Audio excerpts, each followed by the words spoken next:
Hello everyone, this is Aniket Verma और आज की इस वीडियो में हम पढ़ने वाले हैं पॉलिटिकल साइंस का चैप्टर 1 संविधान क्यों और कैसे। ठीक है, क्लास 11th चैप्टर 1 संविधान क्यों और कैसे पॉलिटिकल साइंस का। जो इसमें फर्स्ट क्वेश्चन है हमारा, फर्स्ट क्वेश्चन ये आएगा कि संविधान किसे कहते हैं। ठीक है, जो कि one of the most important question है आपके इस फर्स्ट चैप्टर का। संविधान किसे कहते हैं, संविधान है क्या, संविधान कहते किसे हैं। तो देखो भाई, संविधान नियम और कानूनों का एक समूह है। संविधान नियम और कानूनों का एक समूह है जो लिखित और अलिखित दोनों ही प्रकार का हो सकता है। ठीक है, दोनों में से अगर हम भारत के संविधान की बात करें तो वो लिखित दस्तावेज है। ठीक है, भारत में जो संविधान है वो लिखित दस्तावेज है।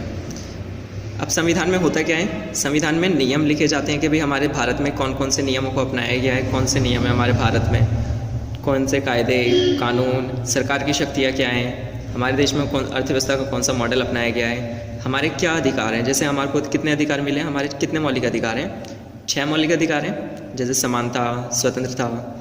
ये सारी चीज़ें किस में कहाँ निर्धारित की गई हैं, कहाँ बताया गया है हमारे को कि भाई हमारे 6 ही मौलिक अधिकार हैं।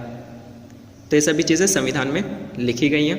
ठीक है, इन सभी चीज़ों को संविधान में निर्धारित किया गया है कि भाई हमारे कितने मौलिक अधिकार हैं, क्या क्या कानून व्यवस्थाएं, क्या अपराध करने पर क्या सज़ा मिलेगी, सरकार क्या काम कर सकती है, सरकार को कैसे बनाया जाएगा, कौन कैसे चुना जाएगा, हमारे देश में शासन व्यवस्था कौन सी है। जैसे हमारे देश में देखो लोकतंत्र को अपनाया गया है। ये सब चीज़ें कहाँ पे डिक्लेयर की गई हैं, ये सभी चीज़ें हमारे को संविधान में बताई गई हैं। ठीक है, संविधान किसी भी देश को चलाने के लिए बहुत ही इंपॉर्टेंट विषय वस्तु होती है जिससे किसी भी देश को शासित किया जाता है। मतलब संविधान ही एक ऐसी विषय वस्तु है जो देश को चलाने के लिए, जिसमें सारे हमारे को नियम कानून, ठीक है, हमारे मौलिक अधिकार, अर्थव्यवस्था का मॉडल या सरकार की शक्तियाँ, सरकार को चुनना, शासन करना, मतलब कि देश को चलाने की पूरी व्यवस्था का संविधान में लिखी जाती है। ठीक है, लिखी हुई होती है।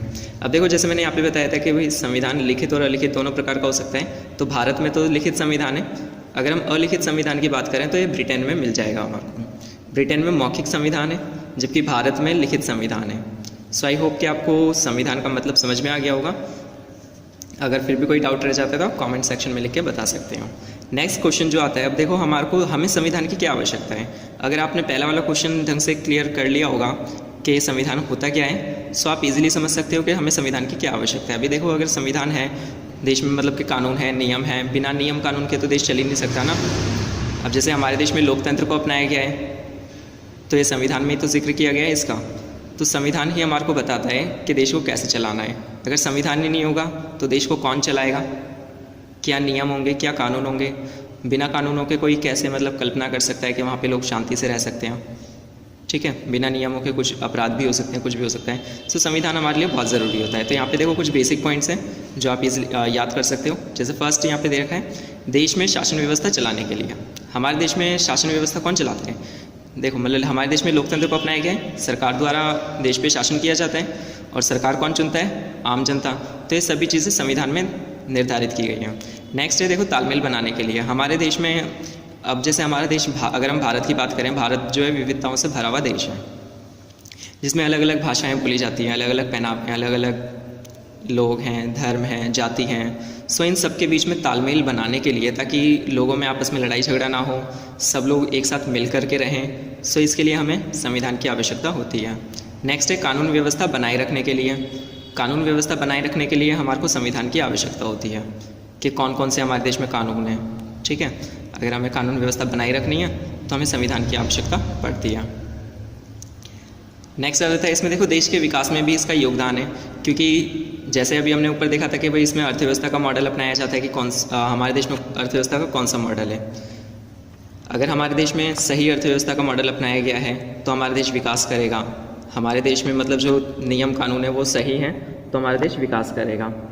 तो संविधान ही ये निर्धारित करता है, अगर संविधान अच्छा है तो देश विकास करेगा। अगर संविधान में कमियां हैं, गलत नियम है, गलत कानून है, तो लोग उसे फॉलो नहीं करेंगे और देश का विकास होगा भी नहीं।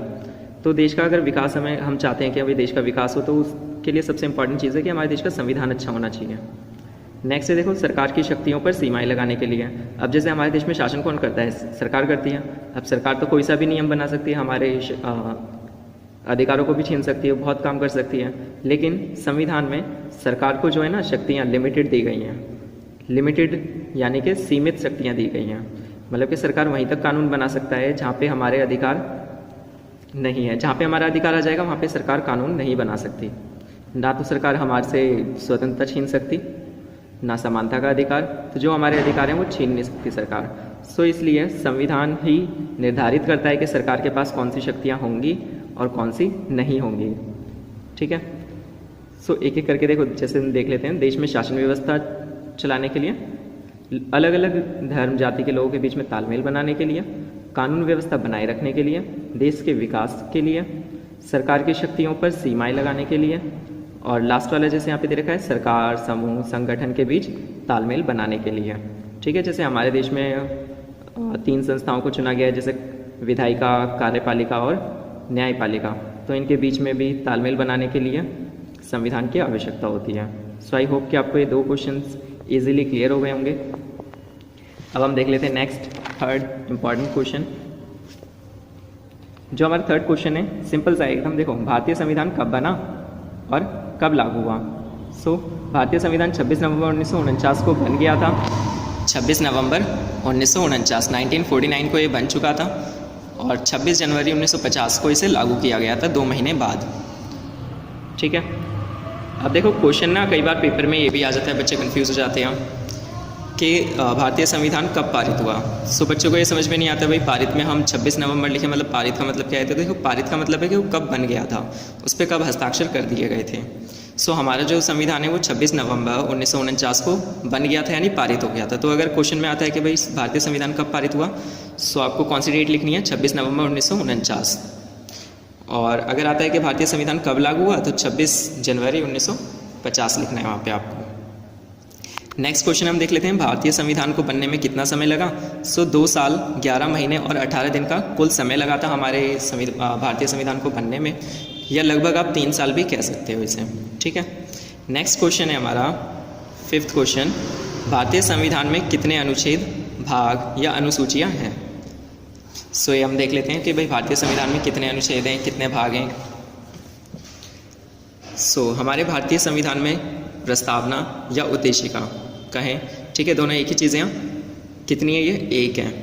प्रस्तावना और उद्देशिका दोनों एक ही चीज़ें हैं। ठीक है, मतलब ये संविधान की एक ऐसी मतलब चीज़ कह सकते हो कि जो हमारे को संविधान का उद्देश्य बताती है। सो हमारे संविधान में कितनी प्रस्तावनाएं टोटल? 1। ठीक है, देखो ये पहले का है, इसमें आप देख सकते हो पहले का, जिसे हम मूल भी कहते हैं। मूल संविधान में, यानी कि पहले संविधान में जब हमारा संविधान बन गया था जिस टाइम, यानी 26 नवंबर 1949 को, उसमें 1 प्रस्तावना थी, अनुच्छेद 395 थे, 395, 22 भाग थे, अनुसूचियाँ उसमें 8 थीं और अनुलग्नक 5 थे। जबकि वर्तमान में 2019 के अकॉर्डिंग, ठीक है, प्रस्तावना सेम 19 प्रस्तावना एक ही है। जो अनुच्छेद हैं, देखो अनुच्छेद हमेशा ना चेंज होते रहते हैं। सो मैं यही सजेस्ट करूँगा कि आप पेपर से पहले एक बार इसे चेक कर लें। अभी मैंने हाल फिलहाल में देखा था तो कहीं पे 465 दिखा रहा था, कहीं पे 395 ही दिखा रहा था। सो आप एक बार ना इसे चेक कर लें। ठीक है, पेपर से पहले एक बार आपको चेक कर लेना है कि वर्तमान में अभी हमारे संविधान में कितने अनुच्छेद हैं। भागों की बात करें तो इसमें 22 भाग हैं। अनुसूचियों की बात करें तो पहले 8 थी, अब 12 हो गई हैं। अनुलग्नक पहले 5 थे, अभी भी 5 हैं। ठीक है, 2019 के अकॉर्डिंग। सो अब हम नेक्स्ट क्वेश्चन देख लेते हैं कि भारतीय संविधान में कुल कितने संशोधन किए गए हैं। अगर आपको संशोधन नहीं पता तो उसके लिए आप, ठीक है, अभी देखो मैं संशोधन भी आपको बता देता हूँ। संशोधन क्या होता है, देखो अभी भारतीय संविधान में कुल कितने संशोधन किए गए हैं। सो इसका आंसर है अभी तक 103 संशोधन किए गए हैं। ठीक है, ये भी सेम 2019 के अकॉर्डिंग है। और एग्ज़ाम से पहले आप एक बार चेक कर लें कि हो सकता है कि उसमें 1-2 अमेंडमेंट्स या 1-2 संशोधन और ज़्यादा हो गए हों। ठीक है, सो देखो भारतीय संविधान में कुल 124 विधेयक आए, लेकिन उनमें से पास 103 हुए, मतलब 103 कानून बन गए, जबकि बाकी के बचे 21 वो कैंसिल हो गए थे। सो 103 संशोधन हो चुके हैं अभी तक हमारे भारतीय संविधान में, जबकि जो टोटल बिल थे, जो विधेयक थे, वो 124 आए थे। मतलब 124 प्रस्ताव आए संसद के सामने, लेकिन संसद ने 103 संशोधनों को, मतलब 103 प्रस्तावों या फिर विधेयकों को पास करा, जो संशोधन हो चुके हैं हमारे देश में। ठीक है, नेक्स्ट क्वेश्चन है हमारा, संशोधन किसे कहते हैं। अब देखो संशोधन आपको क्लियर कर लेना है। अब संविधान जैसे आपको क्लियर हो ही चुका है कि संविधान क्या है। देखो संविधान में किए गए किसी भी या फिर परिवर्तन को हम संशोधन कहते हैं। अगर मान लो संविधान है जो हमारा, उसमें नियम कायदे कानून लिखे गए हैं हो। अब ये तो ज़रूरी नहीं है कि नियम जो कायदे कानून जो भी है हमारे वो हमेशा के लिए एक जैसे ही रहें, मतलब हमेशा परफेक्ट हों। जब हमारे देश आज़ाद हुआ था 1947 में, उस टाइम परिस्थितियाँ बहुत अलग थी। अभी सन 2019 चल रहा है। ठीक है, अभी परिस्थितियाँ बहुत अलग हैं। हम छोटा सा एक एग्जांपल ले सकते हैं। उस टाइम में जो लोगों की सैलरी होती थी बहुत कम होती थी। अगर जज की सैलरी भी हम लगाएं, मान लो उस टाइम पे अगर 10,000 भी मिलती थी तो बहुत थी। लेकिन क्या आज के टाइम में कोई जज 10,000 सैलरी में खुश होगा? बिल्कुल नहीं। कम से कम उसे 1 लाख सैलरी तो मिलनी चाहिए। ठीक है, कम से कम, और आने वाले टाइम में और बढ़ जाएगा।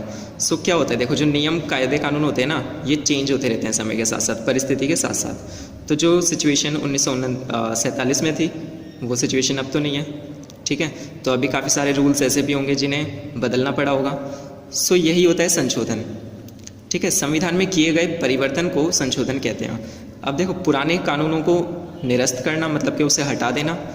ठीक है, पहले से जो कोई कानून चलता आ रहा है जो बेकार है, जो अब के टाइम में परफेक्ट नहीं है, तो उसे हटा देना संशोधन कहलाएगा। पुराने कानूनों में परिवर्तन कर देना। ठीक है, मतलब पुराना जो कानून है, जैसे अभी मैंने यहाँ पे बताया कि भाई सैलरी 10,000 है, उसे 1 लाख कर दिया, मतलब बंद नहीं करा, इस कानून को हटाया नहीं है, कानून वही है, बस इसमें थोड़ा सा परिवर्तन कर दिया। ठीक है, सो पुराने कानूनों में चेंज कर देना, ये भी संशोधन है। या फिर नए कानूनों को लागू करना, जैसे जीएसटी पहले था ही नहीं। ठीक है, जीएसटी की अगर हम बात करें कब आया, सन 2016 में लाया गया, गुड्स एंड सर्विसेज टैक्स। ठीक है, गुड्स एंड सर्विसेज टैक्स। सो इस टाइप से आप समझ सकते हैं संशोधन क्या होता है। मतलब संविधान में किए गए किसी भी परिवर्तन को हम संशोधन कहते हैं, चाहे पुराने नियमों को हटाना हो, पुराने नियमों में थोड़ा फेरबदल करना हो, या फिर नए कानून शामिल करना हो, लागू करना हो। सो ये हमारा संशोधन कहलाएगा। सो आई होप कि आपको संशोधन समझ में आ गया होगा। सो हमारे संविधान में अभी कुल 103 संशोधन हो चुके हैं, जबकि जो बिल आए थे, जो प्रस्ताव आए थे, वो 124 आए थे। ठीक है, आपको दोनों क्वेश्चन आई थिंक क्लियर हो गए होंगे। सो अब हम देख लेते हैं नेक्स्ट 8वां क्वेश्चन, संविधान की प्रस्तावना का क्या महत्व है। ठीक है, अब देखो हम संविधान की प्रस्तावना समझ लेते हैं। पहले तो आप जैसा कि आप इस पिक्चर में देख सकते हैं, ये संविधान की प्रस्तावना है। ठीक है, सो अब देखो संविधान की प्रस्तावना है क्या। देखो संविधान की प्रस्तावना से हमें हमारे संविधान की विशेषता का पता चलता है। मतलब हमारी जो संविधान की जो प्रस्तावना है ना, उससे हमें संविधान के उद्देश्य के बारे में पता चलता है कि हमारे संविधान का क्या उद्देश्य, क्या लक्ष्य क्या है। ठीक है, तो उसकी विशेषता का पता चल जाता है, हमारे को संविधान की विशेषता का पता चलता है संविधान की प्रस्तावना से। इसमें स्पष्ट किया गया है कि भारत में लोकतंत्र है, समाजवाद है, समता मतलब समानता। ठीक है, समता मतलब समानता, और धर्मनिरपेक्षता, मतलब इन नियमों को अपनाया गया है। सो एक किसमें कहाँ क्लियर किया गया ये, प्रस्तावना में।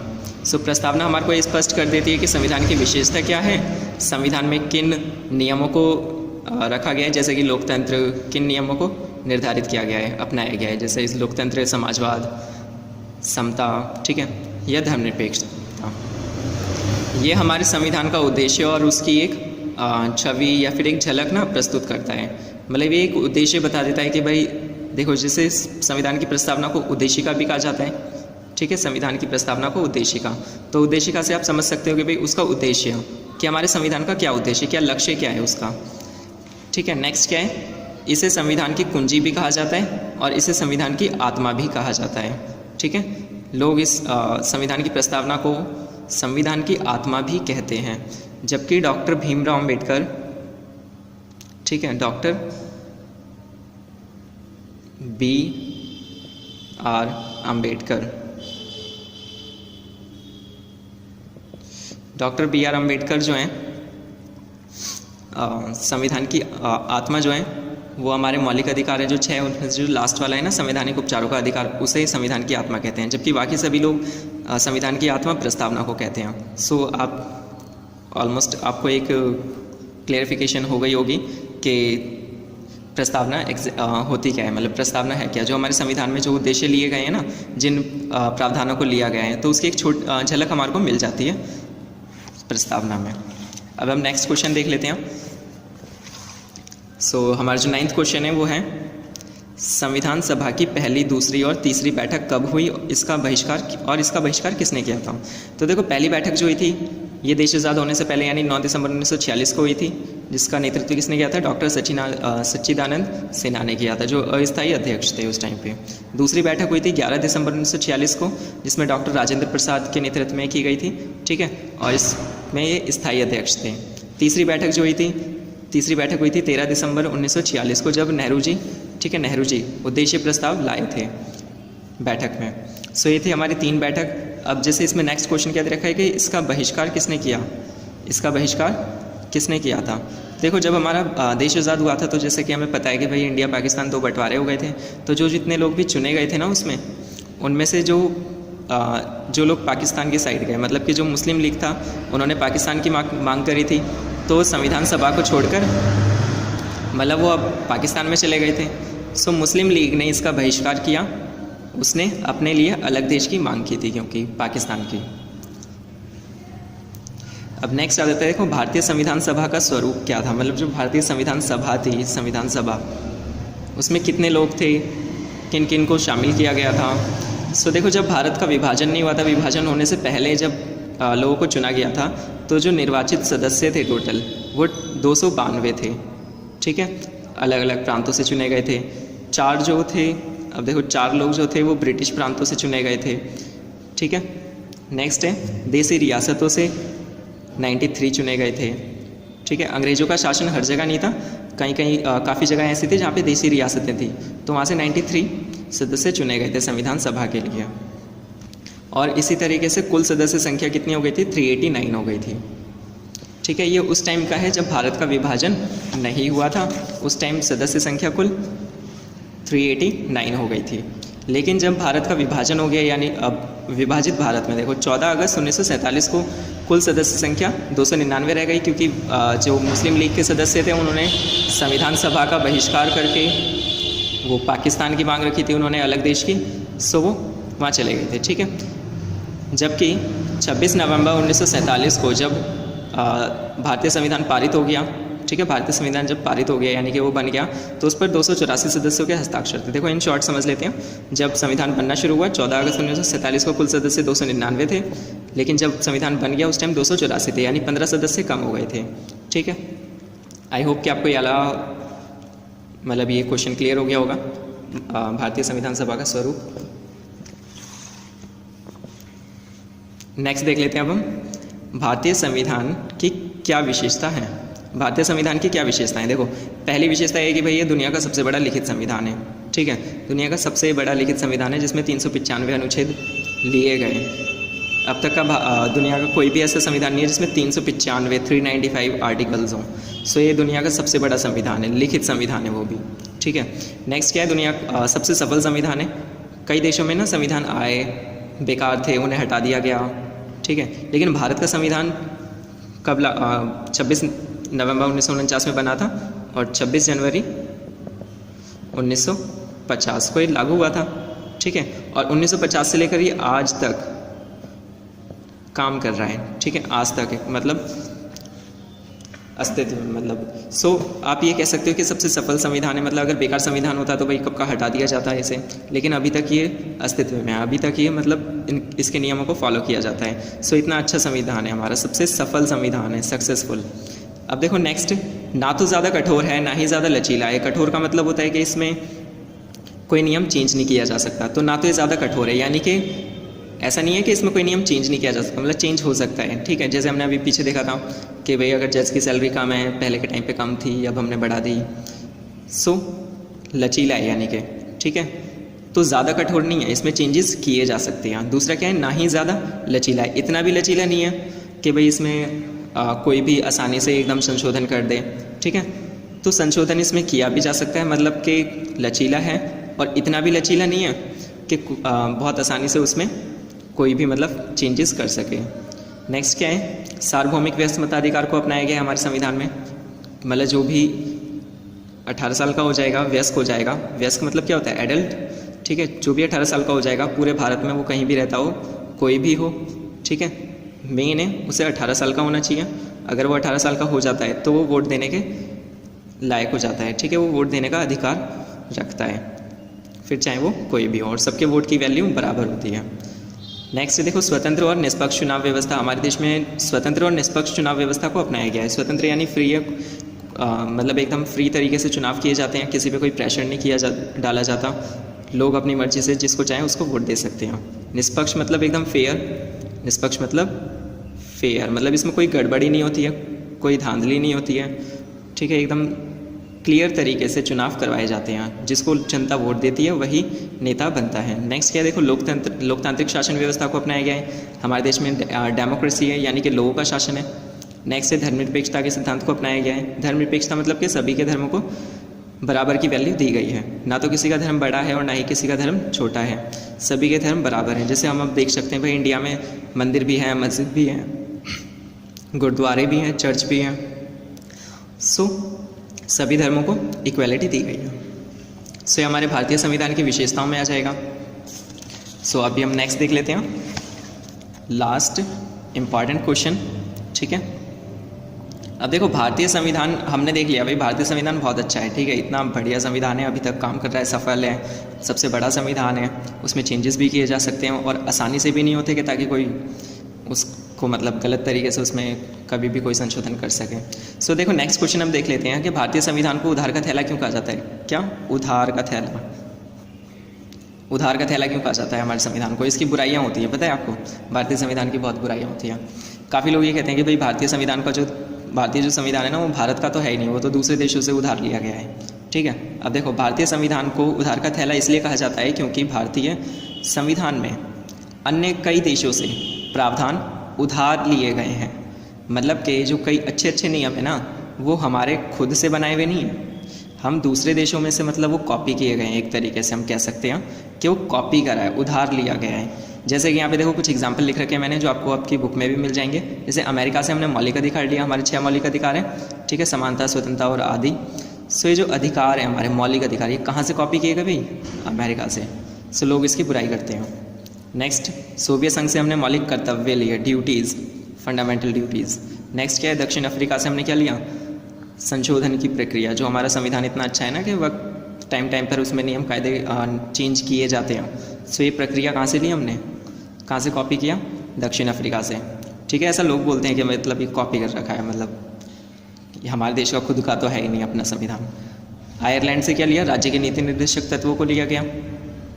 ब्रिटेन से संसदीय शासन प्रणाली अपनाई गई, ठीक है। फ्रांस से स्वतंत्रता, समानता और बंधुत्व। सो इन जैसे इन नियमों को बाहर देशों से लिया गया है। सो ये आप आंसर लिख सकते हो, भारतीय संविधान को उधार का थैला क्यों कहा जाता है? क्योंकि भारतीय संविधान में कई प्रावधानों को दूसरे देशों से लिया गया है, इसलिए भारतीय संविधान को उधार का थैला कहा जाता है। लेकिन भारतीय संविधान निर्माताओं ने इस पर ये तर्क दिया कि भी वो भारत के लिए एक बेस्ट संविधान बनाना चाहते थे, सबसे अच्छा संविधान बनाना चाहते थे। तो इसलिए उन्होंने सभी देशों के संविधान को चेक किया, देखा, तो जो प्रावधान उन्हें अच्छे लगे वहाँ से उन्होंने वो उधार ले लिया। सो आई होप कि आपको ये फर्स्ट चैप्टर के इंपॉर्टेंट क्वेश्चन ईजिली समझ में आ गए होंगे। और अब हम देख लेते हैं कुछ बेसिक क्वेश्चंस जो इम्पॉर्टेंट है, ठीक है। सो बेसिक क्वेश्चंस क्या क्या हैं, देखो यहाँ पे। जैसे संविधान किसने बनाया? संविधान सभा ने बनाया। संविधान किसी एक व्यक्ति ने नहीं बनाया, संविधान सभा ने बनाया, ठीक है। जिसमें कितने लोग थे? 299 थे स्टार्टिंग में, और जब संविधान बन गया तो 284 थे, 284 के हस्ताक्षर हैं उस पर। संविधान निर्माता किसे कहा जाता है? तो संविधान निर्माता डॉक्टर भीमराव अम्बेडकर को कहा जाता है, ठीक है, डॉक्टर BR अम्बेडकर को। थर्ड क्वेश्चन, संविधान समिति के अध्यक्ष कौन थे? डॉक्टर BR अम्बेडकर संविधान समिति के अध्यक्ष थे। संविधान सभा के अध्यक्ष कौन थे? डॉक्टर राजेंद्र प्रसाद, ठीक है। बहुत छोटे छोटे क्वेश्चन हैं बट इंपॉर्टेंट क्वेश्चन है, इन्हें याद कर लेंगे तो बहुत सही रहेगा। देखो, संविधान बनने में कुल कितना व्यय आया है, कुल खर्च कितना आया, कितना पैसे लगा उसमें? तो लगभग 64 लाख रुपए का खर्चा आया उसमें संविधान बनने में, ठीक है। ये 5 क्वेश्चन हो गए। अभी हम देख लेते हैं नेक्स्ट क्वेश्चन, ये रहा हमारा, ठीक है। संविधान सभा में कुल कितनी बैठकें हुई? जो हमारा संविधान बना भाई 2 साल 11 महीने 18 दिन लगे उसे बनने में, तो उसमें बैठकें कितनी हुई थी? 166 दिन। बहस कितने दिन हुई थी वहाँ पे भाई, ठीक है। संविधान सभा में कुल कितने दिन बहस हुई? 114 दिन, ठीक है। मिलते जुलते हैं, बैठकें 166, बहस 114 दिन। नेक्स्ट देख लेते हैं अभी हम ओके अब देखो चैप्टर में जो फर्स्ट चैप्टर में कुछ मेन चीज़ें रह जाती हैं तो वो हम कोशिश करते हैं इसमें कवर हो जाए। संविधान को प्रचलन में लाने का तरीका क्या है? देखो सबसे पहले आपको ना प्रचलन वर्ड मतलब समझ में आना चाहिए। प्रचलन है क्या? प्रचलन का मतलब होता है कि ट्रेंड में लाना। ठीक है, आजकल आप यूट्यूब में देख लेते होगे भाई वीडियोस ट्रेंडिंग में आ रही है, मतलब एकदम छा गई, फेमस हो गई, ठीक है, बहुत पॉपुलर हो रही, चल रही हैं। जैसे कई बार क्या होता है कि एक नई हेयर स्टाइल आती है, हर कोई कॉपी करने लगता है। ठीक है, नई तरह की कोई टी शर्ट आ गई, हर कोई पहनने लगा, नई तरह की जीन्स आ गई, हर कोई लेने लगा। ठीक है, मतलब कि हर किसी के वो व्यवहार में आ रहा है। सो हमारे संविधान को ऐसा कैसे किया जाए, क्या करा जाए संविधान के साथ कि वो ट्रेंड में आ जाए, ठीक है, प्रचलन में आ जाए, बहुत फेमस हो जाए, चलने लगे, मतलब हर कोई उसे अपनाए। ठीक है, तो अच्छा अब सिंपल सा है, देखो अगर हमारे संविधान में बेकार नियम होंगे तो लोग उसे अपनाएंगे या अच्छे नियमों को अपनाएंगे? सिंपल सा आंसर है कि भाई संविधान में नियमों को इतना अच्छा बना दो कि हर कोई उसे अपनाए। ठीक है, जैसे अभी हमने धर्मनिरपेक्षता की बात करी थी कि भाई सभी धर्मों को बराबर की वैल्यू दी गई है तो उसे हर कोई अपनाना चाहेगा। ठीक है, किसी के धर्म को वहाँ पे छोटा नहीं बताया गया। ठीक है, सबके धर्मों की वैल्यू बराबर है, सबको इज्जत दी जाती है। सो इतने अच्छे जो नियम हैं इसकी वजह से क्या होता है, हर कोई संविधान को फॉलो करता है, संविधान की इज्जत करता है। सो संविधान को प्रचलन में लाने का तरीका क्या है? उसे अच्छा बना दो। नेक्स्ट क्या है, देखो संविधान में कुछ मौलिक प्रावधान है। मौलिक प्रावधान क्या है? देखो हमारे देश में ना कई सारे अल्पसंख्यक लोग हैं। सो किसी की पहचान को वहाँ पे छुपाया नहीं गया है, सबकी पहचान को सामने लाया गया है, चाहे वो अल्पसंख्यक ही क्यों ना हो, उन्हें अलग से अधिकार दिए गए हैं, रिजर्वेशन दिया गया है। सो भारत में किसी की पहचान को नहीं छुपाया गया। तो मौलिक प्रावधान में आप सिंपल सा एक वर्ड याद रख सकते हैं, पहचान, कि किसी की पहचान को नहीं छुपाया गया, सबको बराबर की वैल्यू दी गई है। ठीक है, नेक्स्ट क्या है, देखो किसी भी राष्ट्र की बुनियादी पहचान क्या होती है भाई? बुनियादी पहचान क्या है? सो सिंपल सा आंसर है संविधान। ठीक है, संविधान अच्छा है तो देश विकास करेगा, संविधान बेकार है तो वहाँ पे लड़ाई झगड़ा होगा, लोग नियमों को फॉलो करेंगे नहीं, देश विकास नहीं करेगा और शांति की बजाय वहाँ पे क्या मिलेगी? अशांति। सो किसी भी देश की बुनियादी पहचान संविधान होता है। संविधान अच्छा, देश तरक्की करेगा, लोग शांति से रहेंगे, लोग नियमों का पालन करेंगे। संविधान बेकार यानी नियम बेकार, लोग लड़ाई झगड़ा करेंगे और देश का विकास पॉसिबल नहीं है। नेक्स्ट क्वेश्चन है, देखो संविधान सभा को विरासत में क्या मिला? संविधान सभा को मतलब जो संविधान बनाने, जो संविधान निर्माता थे ना, संविधान बनाने वाले लोग, उन्हें विरासत में क्या मिला था? विरासत क्या होता है? देखो सबसे पहले देखो विरासत ये होता है जो हमारे को बिना मेहनत करे मिल जाती है चीज़ें। ठीक है, बिना मेहनत करे, जिसके लिए हमें कोई मेहनत नहीं करनी पड़ती। जैसे हमारे को कई बार प्रॉपर्टी मिल जाती है अपने पेरेंट्स की। सो इस टाइप से हम समझ सकते हैं कि संविधान सभा को विरासत में क्या मिला भाई, जिसके लिए उन्होंने कोई मेहनत नहीं करी। सो देखो नेक्स्ट क्वेश्चन ऐसे भी आ सकता है कि उद्देश्य प्रस्ताव में किन प्रावधानों का जिक्र किया गया या उद्देश्य प्रस्ताव कौन लाया। सो एक एक करके हम समझ लेते हैं। देखो जो उद्देश्य प्रस्ताव है वो नेहरू जी लाए 13 दिसंबर 1946 को, जो हमने ऑलरेडी देख लिया है। सो उद्देश्य प्रस्ताव नेहरू जी लाए 13 दिसंबर 1946 को, जिसमें कुछ बुनियादी प्रावधानों को अपनाया गया था, जैसे कि समानता, स्वतंत्रता, लोकतंत्र, संप्रभुता आदि। ठीक है, अब ये जो उद्देश्य प्रस्ताव में जो नियम थे यही विरासत में मिले, मतलब कि इसके लिए लोगों में ना तो बहस हुई, ठीक है, ना तो लोगों में बहस हुई, ना ही